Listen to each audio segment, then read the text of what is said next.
The district attorney called their alleged crime an American horror story.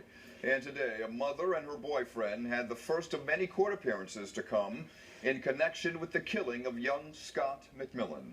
It is Thursday night, and the big story on Action News is the first hearing tied to the murder of a 3-year-old boy that shocked people in Chester County and throughout our area. The defendants in the case were not physically in court today, but there were plenty of activists present who were calling for justice. Action News reporter Vernon Odom was in Honeybrook for it all, and he's live tonight with the details.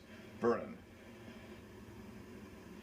The trio of suspects are being held in, quote, isolation in the Chester County prison these days. So heinous are their alleged crimes against a child. The wheels of justice do indeed grind on in the case of Scotty McMillan.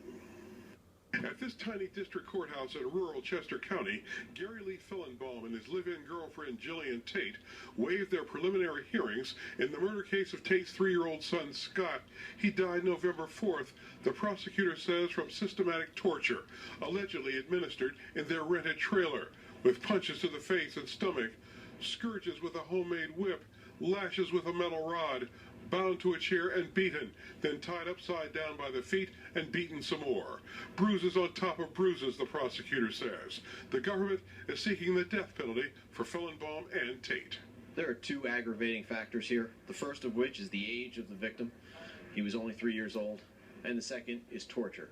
Fillenbaum's estranged wife, Amber, who also lived in the trailer, faces charges related to watching the deadly abuse but waiting too long to contact the police. None of the three actually appeared in court today. They appeared on closed-circuit TV from the county prison, all with court-appointed lawyers. Several activist groups were here today, including Bikers Against Child Abuse.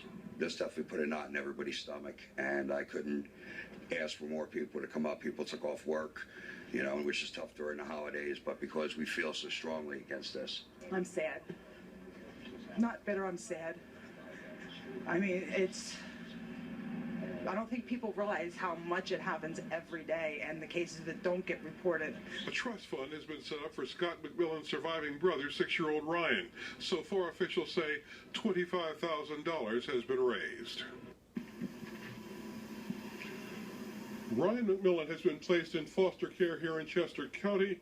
The formal arraignments for this trio of suspects has been set now for December the 31st.